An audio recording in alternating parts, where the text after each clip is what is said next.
Hello, welcome to another Alpha Strike We Play video. My name is Adam, I'm the owner of Alpha Strike Games and Hobbies in Perth, and I'm joined here by Tarron. Who plays too many games. Too many games?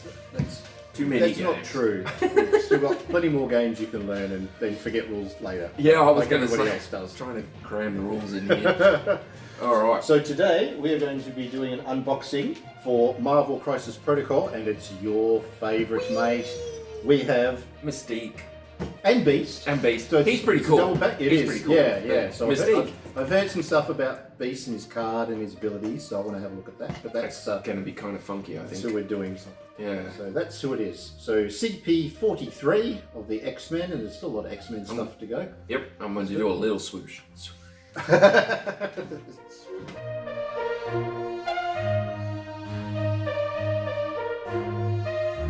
Right, so let me get my little unboxing knife. See how smooth that was? I've been practicing. Yeah, wow, it was pretty good. You still cut towards yourself, though. I know. All the little kids out there are learning it the wrong way around, buddy. Okay, Mum. What happens if I stick it here? Right, so I just showing on the back there. So Mystique is a peerless shapeshifter, able to alter her physical appearance and voice to match another person's as a perfect mimic. Nice. So if you've watched the videos, like the movies and things like that, they've took ages for the actress to get into her costume and everything. There's a lot of makeup stuff stick on people. Yeah. But yeah, and Dr. Hank McCoy, founding member of the X-Men. Mm-hmm. He was involved in it. So let's have a look here. See what we got. There's some cards and tokens. The Beast is a beast. Looks like he's on a... there's small and large bases in there. So it comes with one Mystique miniature, one Beast. I'll put it here on the camera. You've got two bases of different sizes, two character stack cards, 3 team tactics cards, and 11 tokens. Okay. So you got your 2 big bases. So big bases for Beast. Got some little bases. Choice of 4 for Mystique. That's definitely Mystique, and she's not in that many bits. That's not a lot of pieces at all, is it? Yeah. She hasn't got like one hand separate to an arm. Yeah. That's so weird. She's got that arm is attached to her shoulder and her head, and then they've got the hand with the gun. It's alright, so front and back. 2 legs separate and then the body separate. Yep. And then this is the little pedestal thing that That's she was standing on. Yeah, it's kind of cool. So that's pretty groovy. The Beast is a bit of a different story, but it looks like most of his is taken up with scenery. So have a look there on the picture again. He's sort of standing on that and leaning over. They give you an alternate head and hand. So there's one where he's wearing reading glasses and he can have a book. Oh yeah, look, there it is. Yeah. He's a bit of a smart cookie. He is a bit, yeah. He's got his hand and foot, or both feet, already attached to that. Yeah. There. Apparently some people struggled a bit how that was sort of put together and how he stands on it. Oh, okay. Sort of looking on Facebook and some forums and whatever, but yeah, don't know. Well, yeah. See, this is the hand that's actually gripping something, so that's got to go in there. Yeah. So those are his feet, and then you got to put that bit in there. Right, got it. There's a little notch there by the looks of things where you can actually put it across. But I'll leave you to figure that out. Oh, thanks. But there's his 2 different heads. You can see this one here, and then he's got one with the glasses on. Reading glasses in the book. I don't know which one I do. I kind of like the idea of him reading a book, but I don't know. If you're in the middle of combat, it's probably not going to be researching I reckon something. He's smart enough to be able to do them both at once. Is he though? Is he though? Is it a smart thing to do? It's not a smart thing to do, but he's probably smart enough to pull it off. Let's put them over there for a sec. Yeah, cool. All right, let's have a look at this. We have some tokens. Oh, some more of the red activation tokens. Red activation, some more dazed. What's that, a stun? That's a stun. Stun and dazed. Okay, that's interesting. There's your Brotherhood, and there's X-Men. So holding objectives. Okay, yep. Brotherhood and X-Men. Yeah. let's see here. So we have the 2 character cards, and then we have Deception, Books of Truth, and Advanced R&D. Right. Probably the first one I haven't seen an objective card come through, a crisis card. Yeah, well, it's generally I know apparently she can be a leader. And when we were having a look at she's got Magneto the was on there. Brotherhood of Mutants or whatever, yeah. But there's no extra mission card, so that's a bit weird. But doesn't matter. They don't have to all have them in. No. So which one strikes your fancy, buddy? Well, one with Beast on it, probably. With him upside down reading. So we have Advanced R&D. Well, it's unaffiliated. Okay. Unaffiliated and active. A character may spend up to 5 power to play this card. Ooh, that sounds good. Choose a number of other allied characters equal to the power spent. Each chosen character gains 1 power. Okay. Right. So you can take your power and spread it around other people. Oh. Basically.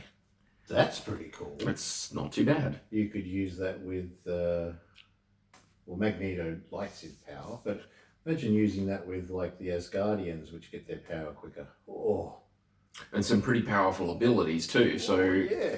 That's actually not too bad. That's kind of useful. They only get 1 each, but that's okay. You can do up to 5 different people. So Books of Truth. Books of Truth? Yeah. Brotherhood.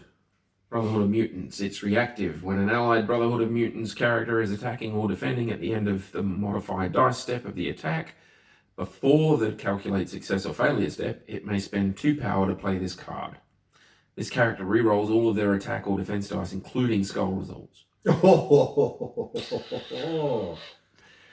So that means the other player can't do any rerolls because he's passed all that. Yeah. So nice. If they're attacking or defending, at the end of the modified dice step of the attack, but before you actually figure out whether you passed or not, you get to reroll everything for 2 power. That's not too bad. It's not guaranteed to work, but you're allowed to reroll your skulls, and that's only the second thing I've seen that lets you do that. So again, that could be handy for Magneto. Yeah. With all the stuff that he's got going on. The Brotherhood of Mutants, it's affiliated, so... Yeah. And the last one is Deception. Deception. Unaffiliated, active. Mystique may play this card. Choose an enemy character within 4 of this character. If there are no other non-dazed enemy characters within 2 of the chosen character, you may advance the chosen character at speed towards this character. So you can fool them into thinking that you're someone that they want to talk to, and they'll come running over. Ah, okay. Pull them off objectives. Yeah, so someone within 4 of you, and with no other characters who are up and around within 2 of them. Friendly characters? Yeah, so non-dazed enemy characters. Oh, so non-dazed enemy characters. You're picking an enemy model. If it's within 4 of you, and there's none of his friends that are undazed within 2 of him, then you can make them move towards you. Okay, so they're going to say, no, that's a trick, sort of thing. Yeah, if they're not there. So if there's multiple people around the place, then they're not as easy. It's not as easy to deceive them. But if you've got a single person by themselves, you can make them move towards you. So if Black Widow goes out onto those objectives early on, you can make her run long towards you. Oh, that's pretty cool. I like that. Come running. Yep, that'll kill Black Widow every time, I reckon. Oh, hello. That's pretty good.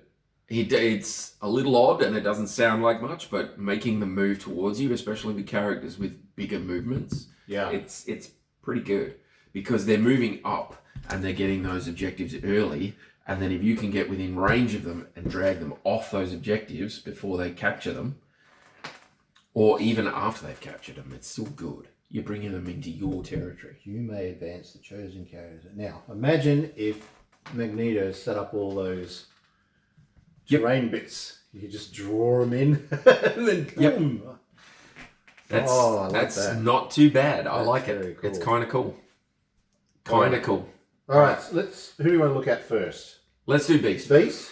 Beast first. You like Beast. I like Beast. This is his healthy side. Give us his stats, buddy. All right, so we've got 5 life, medium move. So on a big base, though, that's pretty good. 6. Yeah, 6, but... 6 life. Yeah. 6 Yeah. life. That's what I said. Sorry, I thought you said 5. Oh, maybe I did. Sorry, I don't 6 know. life. It's a 6. Start again. I can 6 life. So 3 size 3. Yeah, he's kind of big. Only costs 3 point. Whoa, 4 dice and he's physical. Okay, so 2 on energy and 3 on psychic, because he's smart, I guess. So. Acrobatic strike, range of 3, 5 dice, costs nothing. He gets power based on the damage he does, and if he gets a wild, it's ambush. After this attack is resolved, place this character within one of the target character. Now that's handy. So you can move out to a little over 3. That's handy. That's pretty cool. Oh, I like that. I do like that. Yeah, that makes him very mobile. But yeah, I mean, that's how he does it. You know, if you've watched the movies as well, he's jumping all over the place. Jumping all over the place, yeah. He just needs a web thing like Spider-Man, he'd be right. What's this? So, animalistic freestyle. Only short range, 6 dice for 4 power. Okay. After this attack is resolved, the target character gains the bleed special condition, just like that. Ooh, that's another one like Venom's one. Yeah. And if you get a wild, float like a, before damage is dealt, if the target character is size 3 or less, which most of them are, push the target character away S. And after this attack is resolved, this character may advance M. He's moving around a lot, isn't he? And he's moving others around a lot too. Yeah. That's kind of cool. He's groovy. I like it so far. Okay, so what's the basic instincts? So it's a An active one. 2 power. Yes, it's an active, for 2. Yeah. Choose an interactive terrain feature or character, both size 2 or less, and throw it S. So that's okay, you can throw stuff around, that's good. Yep. Once per turn, but Yeah, once per turn. that's fairly standard. Let's see, stars and garters. After this character rolls defense or dodge dice, it may spend up to 3 power to use this superpower. For each power spent, this character may re-roll one of its defense or dodge dice. Nice. That is good. Yeah. And what's that one that's always active? Disconcerting yet provocative. Whenever this character rolls dice, after the effect is resolved, it gains 1 power if it rolled at least 1 skull. So it gets benefits from skulls. Very cool. And he's got wall crawler, so he can go over any sort of height stuff. Yeah. So he drops 1 health.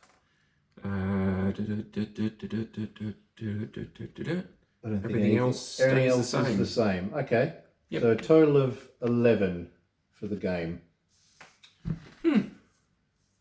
He's very mobile though. Very. And like you say, he's moving other people around as well. Quite a lot. But he's got a standard movement of M. Yeah. He can move out to 3-4 inches with this first ability. He's got the ability to push a character away S, give them bleed, and move M afterwards. He is an excellent carrier of like objectives and stuff. I mean, yes, most of them slow you down to S, but he's got all these abilities that he can use. That's really cool. Very cool. It's really cool. He's going to be jumping around your battlefield like nothing else. He's going to be zipping all over the place and doing things, and that will help him capture objective as well. The easy. Static ones. Yeah. But if he needs to help someone, he just attacks them on the way, attacks his mates on the way just to where he needs to go. Dear. I like him. Very He's cool. Yeah. For 3 points. So we haven't really had a look at the other X-Men. We will. He's the first of the actual, like the good guys, the X-Men that we've opened. I'm kind of waiting for Wolverine, or Sabretooth. One of those. Well, I think they're in the same pack. Ooh, nice. Yeah. All right. So let's have a look at Mystique. So she has 5 health, large move or long move, 2 height, 2 size, and 3 points. She's got 3 across the board for her defenses. Okay. She gets a pistol, which is a physical attack, range 3 for 4 dice. After it's resolved, you get 1 power, flat. And rapid fire. So if you roll a standard hit, after this attack is resolved, this character may make 1 additional pistol attack. The additional attack must target the original target character, and the additional attack does not have the rapid fire special rule. Okay, so she double taps. But she double taps, which means she gets 2 lots of 4 dice and 2 power. And it's not contingent on wounds, so she gets a power for each attack no matter what she does. Yeah. It means she's not going to get big lots of power for it, but she's always going to get 1 even if she misses. Yeah. Which is pretty cool. That is pretty cool. And 4 dice twice is nothing to sneeze at. No, that's all right. And it's only a standard hit. It's not a wild, so that's pretty good. Espionage. Out to 2 range, 6 dice for 3 power. Before damage is dealt, the target character gains the stun special condition. Oh my god, there you go. So, what did stun do again? Stun means you can't gain more than 1 power. Ah, right, okay. Which is nasty. It is nasty, because you really do need power in the game. Yeah, and the lots of different methods that you're gaining it, you're sometimes getting multiples, and if you can't get those multiples, you're really stymieing your ability to do things. That's right. Now, we discussed in Magneto's thing that this young lady is also a leader for Brotherhood of Mutants. Yeah. So she has an affiliation ability, Freedom Force. Once per turn, after an allied character interacts with an extract objective token, after all effects are resolved, the allied character gains 1 power. Additionally, allied characters may use the following interact ability. So, interact, secure objective token. Place a token on this objective token. While this token is in play, you are securing the objective.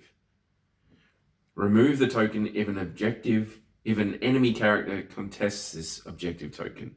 You may only have 1 token in play at a time as a result of this leadership ability. So you claim it, and you put the token on it. Is that what it is? Mm. So if they get to take it, it's not flipped. They have to. Yeah. So normally. Is that what it is? Normally, I think what they mean is normally you have to contest in order to secure, right? Yeah. Yeah. So at the end, the people that have the most people contesting it count as securing it. Correct. This, all you have to do is interact with it, and you're securing it. So it doesn't matter how many of them are there. It doesn't matter how many are there. So you place the token on the objective, and while this token is in play, you are securing the objective. Remove the token if an enemy character contests this objective token. Right, once per turn. So, I don't know. I don't use the following interact, secure objective token. Yeah. I don't know. I'm kind of starting to doubt myself now, but I can sort of see the use for that. But if they're contesting it anyway, character contests this objective. Right. Place a token on this objective token.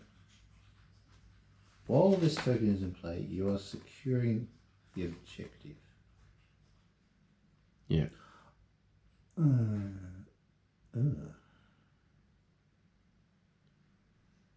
So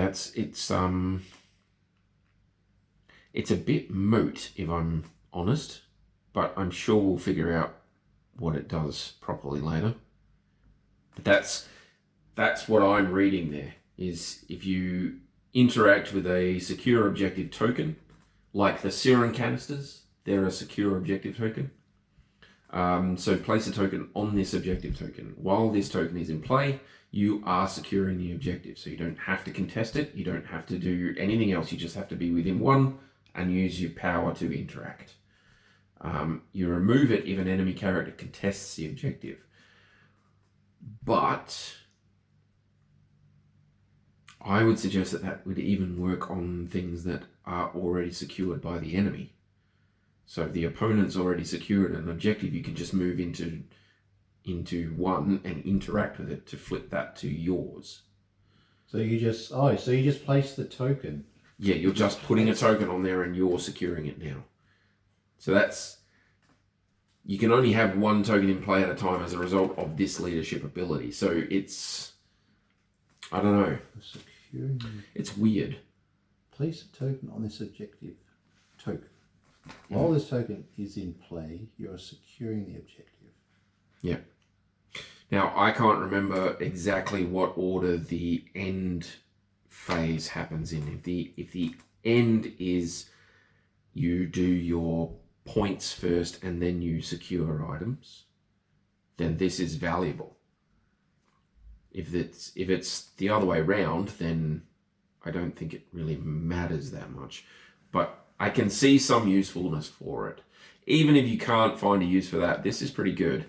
If you have an extract objective token, you do all your other effects and then you gain 1 power, which is pretty cool. I wonder, yeah, secure is a fixed location though, isn't it? Yeah, that's like the serum canisters that come up. You have to secure it in order to gain victory points from it. But you get power for contesting it. But these, you don't have to contest it. You only have to do an interact and you've secured it. But you remove the token if an enemy character contests it. So if you run into one where they're already contesting and say, oh, I'm interacting and putting a token on, then it'll automatically get taken away. So it only really matters if it's in a situation where there's nobody else around it anyway. But if you get within 1, then you're contesting it, which means you'll secure it. So if it's 1v1. You could, that is one situation where I'm seeing it happen, is if it's 1v1, if you both come into range to contest, then you could use this to flip it and go, no, I'm securing it.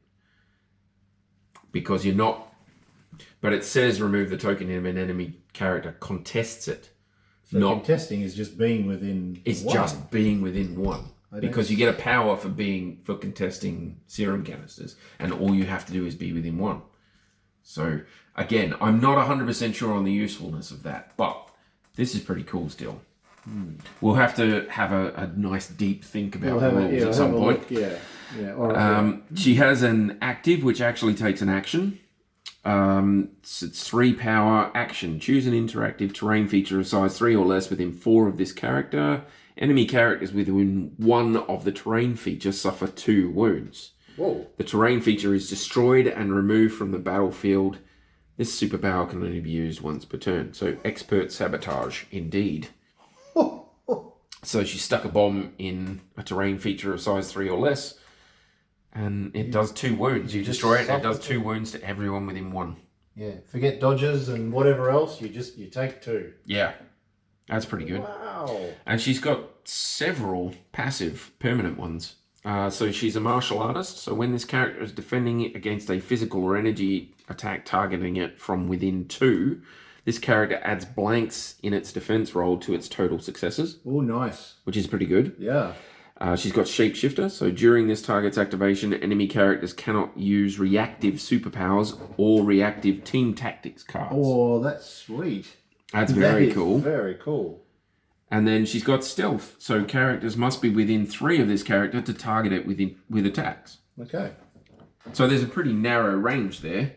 If you're within 2, she gets to add blanks, and you can't hit her from outside of 3. So I think that's pretty good. I think Black Widow has the same sort of thing with her. Or something similar, yeah. Yeah, something similar to it, yeah. It's very cool. He's almost managed it. You just got to get that other leg up. Yeah. We've got a puppy here. Sorry. He's trying to climb up on the chair. He made it. There He made it. He's finally made it. Okay. Now you got to go get him. Give it a second. So nothing actually changes. Okay. So same on both sides. Yep. Nothing actually changes. Interesting.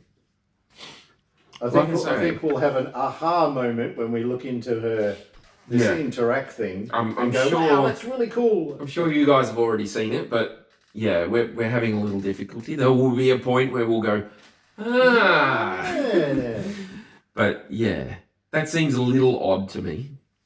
But like I say, we have a deep think about the rules. We'll probably get it.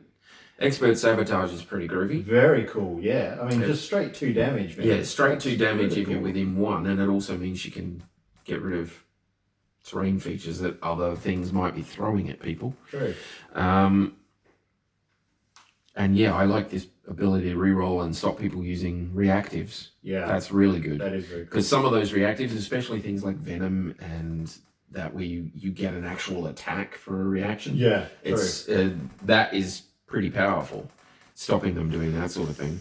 Oh, and I do like her rapid fire. That's very groovy. Yeah, so she can't get power too quick. But look, there's the other cards as well. You know, there that gives power out, and yeah, you know, I think she's more avoid combat anyway. You know, I mean, like 3 is the maximum power requirement for doing any of her abilities. So you know. Yeah, and her specific card, the Deception card, doesn't actually have a power cost. Yeah. So that's pretty good. Go. Mystique and Beast. I kind of like them. Very cool. Yeah. I think you have to sort of figure out how they fit into when we do the other unboxings and see the other X-Men and Brotherhood and just see how they all sort of mix together. Yeah. I think Beast is going to be good on anybody's team, really, because he is moving like a madman around the battlefield. Yeah. Mystique is a bit more specific. But yeah. They're both very cool. They are very cool. So there we go. Mystique and Beast for Marvel Crisis Protocol. Yep. If you've used these in your game, please let us know. Please make the comment about Mystique stuff. We're going to look into it. But yeah, I'd like to sort of hear. If you already know what we're missing, just chuck a comment down so we'll spot it quicker. Yeah. If you played them in the games, let us know how it went. And any tips on using them would be good because others will be seeing the comments. Yep. Help them a lot. They'll have a look. So that's it. Awesome sauce. Thank you, Tarron, for joining me. No, thank you, sir. Mystique. Yes. Okay, so consider subscribing, and we'll see you next time. Bye guys. Yeah.